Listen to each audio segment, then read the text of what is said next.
মাননীয় স্পিকার, প্রবাসীরা আমাদের রেমিটেন্স যোদ্ধা, তারাই আমাদের অর্থনীতিকে সচল রেখেছে। কিন্তু আমরা বিভিন্ন নিউজে প্রতিনিয়ত দেখতে পাই প্রবাসীদের নিঃস্ব হওয়ার ঘটনা। আমি কিছুদিন আগে সৌদি আরব গিয়েছিলাম, সেখানে প্রবাসী শ্রমিকদের সাথে কথা হয়েছে।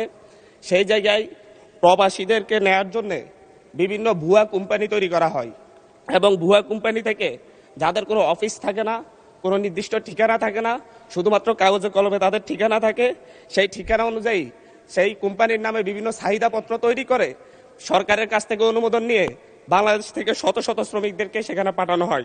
এবং এই ক্ষেত্রে আমি মাননীয় মন্ত্রীর কাছে আমার প্রশ্ন, এই ক্ষেত্রে বিভিন্ন ভুয়া কোম্পানি তৈরি করে যারা মানুষকে সাথে প্রতারণা করে বিদেশে নেই, তাদের বিরুদ্ধে কোনো ব্যবস্থা নেওয়া হবে কিনা, এবং কোম্পানিগুলো যখন চাহিদাপত্র দেয় সেই চাহিদাপত্র সঠিক যাচাই বাছাইয়ের ক্ষেত্রে নতুন করে সরকার কোনো উদ্যোগ নিচ্ছে কিনা।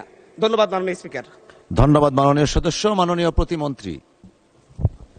জি, মাননীয় স্পিকার, আপনাকে ধন্যবাদ। মাননীয় সংসদ সদস্যকেও ধন্যবাদ। তিনি একটি গুরুত্বপূর্ণ বিষয় আমাদের সামনে এনেছেন। এটা সঠিক যে ইদানিং লক্ষ্য করা যাচ্ছে যে বাংলাদেশি, বিশেষ করে যারা দেশের বাইরে যাচ্ছে, তারা অনেকে মিলে কিংবা ওই দেশের মালিক পক্ষের সাথে মিলে একটা নামে মাত্র কোম্পানি খুলে তারপরে এখান থেকে অনেক লোক নিয়ে যায়।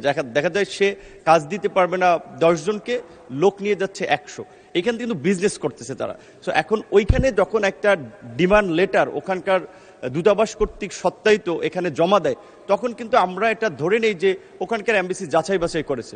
তো আমাদের যেটা একটু গ্যাপ আছে, আমি মনে করি আমাদের ওখানকার যারা দূতাবাস বিশেষ করে ওই দেশগুলোতে আছেন, তাদের আর একটু কঠোর নজরদারি, মনিটরিং এবং যাচাই বাছাই প্রয়োজন। এই বিষয়ে আমরা পররাষ্ট্র মন্ত্রণালয়ে যৌথভাবে কাজ করছি। আমাদের মন্ত্রণালয়ের অধীনে 27টি দেশে 30টি শ্রম কল্যাণ উইং রয়েছে।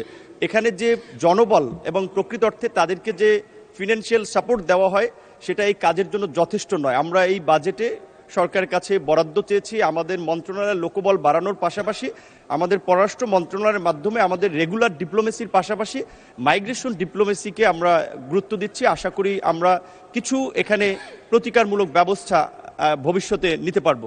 ধন্যবাদ।